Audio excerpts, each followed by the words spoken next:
Where do public funds go? Transparency and accountability should not be demanded from single government office alone. Yan mismo ang sinabi ni Sara Duterte na kung saan ating susuriin kung may karapatan ba siyang sabihin ang mga ganyang bagay. Tama na ang transparency at accountability ay dapat para sa lahat ng tanggapan ng gobyerno. Walang dapat exempted. Pero kung mananawagan ka ng transparency, kailangan mo ring maging handang harapin ang mga tanong tungkol sa pondong ipinagkatiwala mismo sa iyong mga opisina. At dito nagiging problema ang panawagan ni Sara Duterte.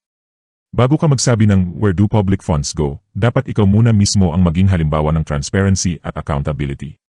Kung gusto mong sundin ng ibang government office ang prinsipyong iyan, dapat maipakita mo muna sa publiko kung paano mo pinangangasiwaan ang perang ipinagkatiwala sa iyong mga tanggapan. Hindi sapat na manawagan ka sa iba. Dapat ikaw mismo ang unang nagpapakita ng magandang halimbawa. Dahil sa halip na gamitin ang transparency bilang panawagan laban sa ibang tanggapan, dapat itong magsimula mismo sa Office of the Vice President at sa Department of Education. Sa loob ng mahabang panahon, paulit-ulit nang hinihingi ang malinaw na paliwanag tungkol sa confidential funds na ipinagkatiwala sa iyong mga opisina. Nagkaroon ng maraming pagkakataon upang ipaliwanag kung paano ginamit ang pera, ngunit nananatili ang mga usapin tungkol sa paggamit, liquidation, at dokumentasyon ng mga gastusin. May halagang 75 milyon pesos na kailangang maipaliwanag ng malinaw. Kung ginamit ito para sa gamot at food supplies, kailangang malinaw kung saan binili ang mga ito, kanino ipinamahagi, kailan ipinamahagi, at nasaan ang mga dokumentong magpapakita ng paggamit ng pondo. Hindi sapat na sabihin lamang na ginamit ang pera para sa isang partikular na layunin. Kapag pera ng bayan ang pinag-uusapan, kailangan ding maging malinaw kung paano ito ginastos at kung paano ito na-liquidate.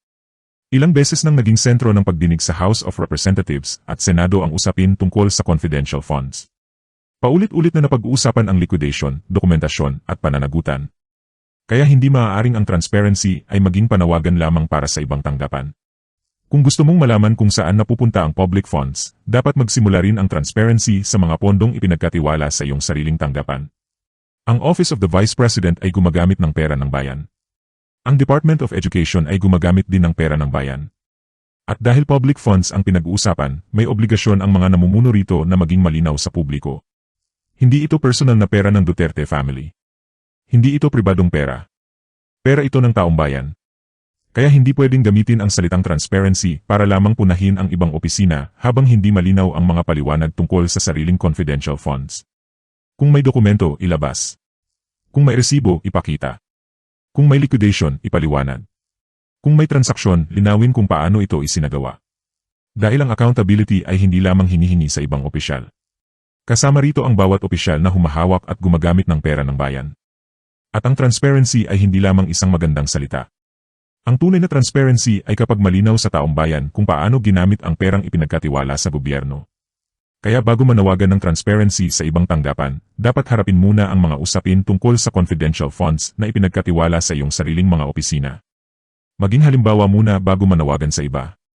Ipakita muna kung paano pinangangalagaan at ipinapaliwanag ang paggamit ng pera ng bayan sa sarili mong tanggapan.